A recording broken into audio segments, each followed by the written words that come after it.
Hello students, YouTube channel सागर classes Rohtak में आप लोगों का स्वागत है। देखिए, आज जो हम इतिहास का टॉपिक करने जा रहे हैं, तो आज हम स्टूडेंट्स एक नया अध्याय शुरू करने जा रहे हैं, मुगल सल्तनत। मुगल सल्तनत में पता है आप लोगों को कि भाई जो स्थापना है मुगल साम्राज्य की वो बाबर ने की थी। सल्तनत काल का अंतिम वंश जो है लोधी वंश हम अच्छे से कर चुके हैं। सल्तनत काल कंप्लीट जो है वो 320 वर्ष का सल्तनत काल समाप्त हो चुका है।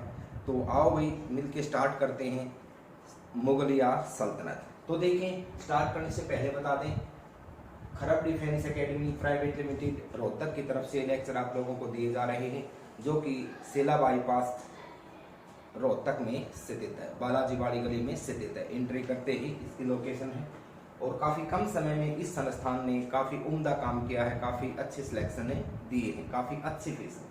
तो देखिए भाई, स्टार्ट करते हैं। मुगल साम्राज्य का स्टूडेंट्स जो संस्थापक हैं वो बाबर हैं। मुगल साम्राज्य, एक एक शब्द, छोटी से छोटी बात इसके बारे में हम पढ़ेंगे स्टूडेंट्स। 8 से 9 लेक्चरों में हमारा कंप्लीट हो जाएगा और बिल्कुल 10 से 12-15 मिनट के छोटे छोटे लेक्चर रहेंगे और छोटी से छोटी बात को इसमें कवर किया गया है और वो छोटी सी बात ही एग्जाम में पूछी जाती है, प्राय छोटी सी बात ही एग्जाम में पूछी जाती है। तो मुगलिया सल्तनत की बात करें तो स्टूडेंट्स ये 1526 ईस्वी से 1857 ईस्वी तक मुगल साम्राज्य रहा। वैसे तो औरंगजेब की जो मृत्यु हुई थी 1707 में, उसके बाद मुगल साम्राज्य का पतन होना स्टूडेंट स्टार्ट हो गया था, लेकिन इसका जो अंतिम बादशाह है वो 1857 ईस्वी तक बना रहता है, जिस 1857 की क्रांति में जो अंग्रेजों का साथ देता है और बाद में उनको रंगून भेज दिया जाता है। तो यहाँ लगभग 331 वर्ष तक यह साम्राज्य चला स्टूडेंट्स। और इसके संस्थापक थे जहीरुद्दीन बाबर। जहीरुद्दीन बाबर जो है इसके संस्थापक थे मुगल साम्राज्य के। तो मुगल साम्राज्य के संस्थापक जहीरुद्दीन बाबर। अब बाबर जो स्वयं स्टूडेंट्स ये 1526 ईस्वी से 1523 ईस्वी तक रहे, लगभग 5 वर्ष तक रहे थे। 1526 ईस्वी से 1530 ईस्वी तक रहे थे। इनके यदि मैं जन्म की बात करूं तो बाबर का जन्म स्टूडेंट्स 14 फरवरी 1483 में हुआ, फरगना अंदीजान उज्बेकिस्तान में, जो मध्य एशिया में पड़ता है। ये इस तरह के क्वेश्चन पेपर में जरूर बन जाते हैं। यदि वो महाद्वीप पूछ ले तो हमको बताना है बाबर का जन्म मध्य एशिया में हुआ था। देश पूछ ले तो बताना है उज्बेकिस्तान में हुआ था। और स्टूडेंट्स ये आपका फरगना गांव के तहत अंदीजान में इसका जो है जन्म हुआ था।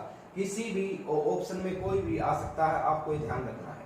तो नेक्स्ट देखें, भारत क्यों आया ये, तो इसको दौलत खां और आलम खां ने भारत में बुलाया था। इब्राहिम लोधी के साथ में युद्ध करने के लिए आमंत्रण दिया था, इस कारण से यह भारत में आया था। इसके स्टूडेंट्स 4 पुत्र थे। बाबर के 4 पुत्र थे। एक तो हुमायूं था, कामरान था, अस्करी था और हिंदाल था। प्रश्न आ सकता है कि बाबर के कुल पुत्र कितने थे, तो बाबर के कुल पुत्रों की संख्या स्टूडेंट्स जो है वो 4 थी। कौन कौन से थे? हुमायूं, कामरान, अस्करी और हिंदाल, ये इसके 4 पुत्र थे।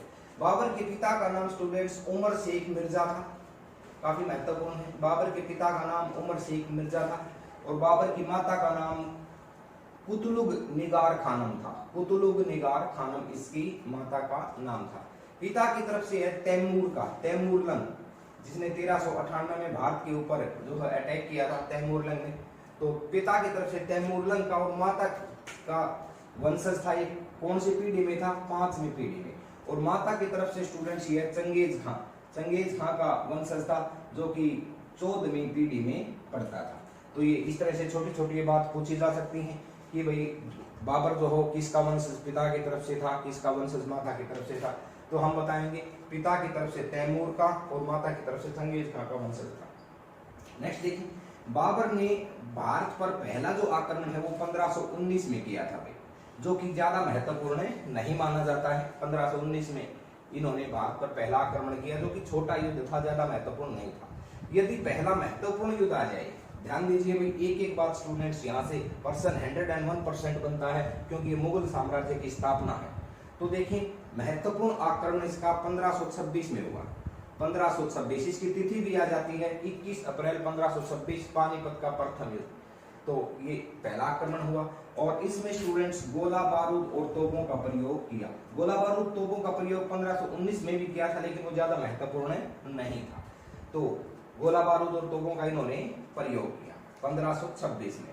और इब्राहिम लोदी को हराया था। अब देखें आगे, बाबर के युद्ध। बाबर का प्रथम युद्ध स्टूडेंट्स पानीपत का प्रथम युद्ध के नाम से जाना जाता है।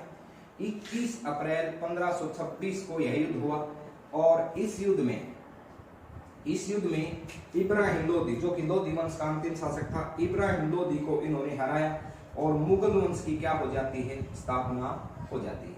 मुगल वंश की स्थापना हो जाती है। इसके बाद में 1527 खानवा का युद्ध। 1527 में खानवा का युद्ध होता है और बाबर ने किसको हराया, राणा सांगा को हराया। इसके बाद में चंदेरी का युद्ध। चंदेरी का युद्ध 1528 में चंदेरी का युद्ध होता है और बाबर ने किसको हराया, मेदिनी राय को हराया।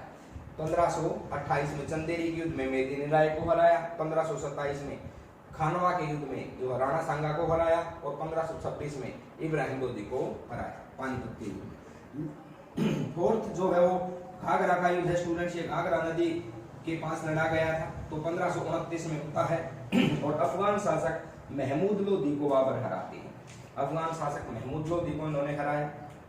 नेक्स्ट देखें, 1530 में बाबर की मृत्यु हो जाती है। आरामबाग आगरा में इनका मकबरा है। आरामबाग आगरा में इनका मकबरा है। 1523 में इनकी मृत्यु हो जाती है। इनकी मृत्यु के बाद में इनका पुत्र हुमायूं जो हो गद्दी पर बैठता है, जो कि हम नेक्स्ट लेक्चर में करेंगे। अब देखिए 3-4 क्वेश्चन महत्वपूर्ण है स्टूडेंट्स यहाँ से कि अकबर ने बाद में, अकबर जो था उन्होंने बाद में इनका जो मकबरा है वो आगरा से काबुल स्थानांतरित करवाया था। ये बात कई बार पेपर में पूछी गई है कि किसने बाबर का मकबरा आगरा से काबुल, जो कि अफगानिस्तान की राजधानी है, वहां पर स्थानांतरित करवाया। तो स्टूडेंट्स वो अकबर ने करवाया था। दूसरी चीज देखें, बाबर की जो आत्मकथा है वो किस भाषा में है, तुर्की भाषा में है। किसने लिखी, ये बाबर ने स्वयं लिखी थी। नाम क्या है, तुजुक ए बाबरी। तुजुक ए बाबरी या बाबरनामा इसको कहा जाता है, बाबरनामा। तुजुक ए बाबरी इनकी आत्मकथा है या बाबरनामा इनकी आत्मकथा है, जो इन्होंने स्वयं ही तुर्की भाषा में लिखे थे। इसके बाद में देखिए बाबर की युद्ध नीति। कई बार पूछा जाता है स्टूडेंट्स, बाबर की युद्ध नीति कैसे थी। तो बाबर की युद्ध नीति जो हो तुलुगमा युद्ध पद्धति थी। इस तुलुगमा युद्ध पद्धति में दुश्मन की सेनाओं को 3 तरफ से घेरा जाता है और हराया जाता है। यही तुलुगमा युद्ध पद्धति और गोला बारूद और तोपों का प्रयोग ही लगातार बाबर को भारत में 4 युद्ध जो है वो जिताता है। इसके बाद में प्रसिद्ध तोपचे भी पूछे जाते हैं। उस्ताद अली एवं मुस्तफा जो है इसके प्रसिद्ध तोपचे थे। तो ये 18 से 20% बन जाते हैं स्टूडेंट्स। बाबर का जन्म कब हुआ था, कहां से आया था, किसका वंशज था, कौन सा युद्ध, खानवा का युद्ध कब हुआ, चंदेरी का युद्ध कब हुआ, घाघरा का युद्ध कब हुआ, पानीपत की प्रथम लड़ाई कब हुई, ये इस तरह के प्रश्न। इसके तोपची का नाम बताओ, युद्ध पद्धति का नाम बताओ। एक्चुअल में देखिए जो जीत का कारण था ना स्टूडेंट्स, मेन जो है वो युद्ध पद्धति ही रही थी। नहीं तो ऐसे भारत में लगातार 4 युद्ध कोई विदेशी आता और जीत जाता, ये छोटी बात नहीं थी। इसकी जो युद्ध पद्धति थी वो ये थी कि भाई 3 तरफ से जो है वो सेनाओं को यह घेरता था। दूसरा गोला बारूद और तोप।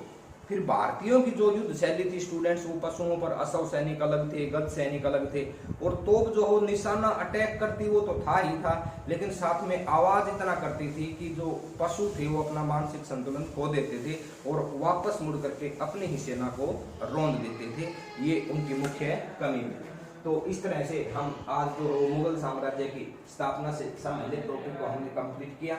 उम्मीद है आपको पसंद आया होगा स्टूडेंट्स। चैनल को ज़्यादा से ज़्यादा शेयर कीजिए, सब्सक्राइब कीजिए और लाइक कीजिए। तो इन्हीं शब्दों के साथ मैं अपनी वाणी को विराम दूंगा। धन्यवाद स्टूडेंट्स। जय भारत, जय हिंद, जय मां सरस्वती।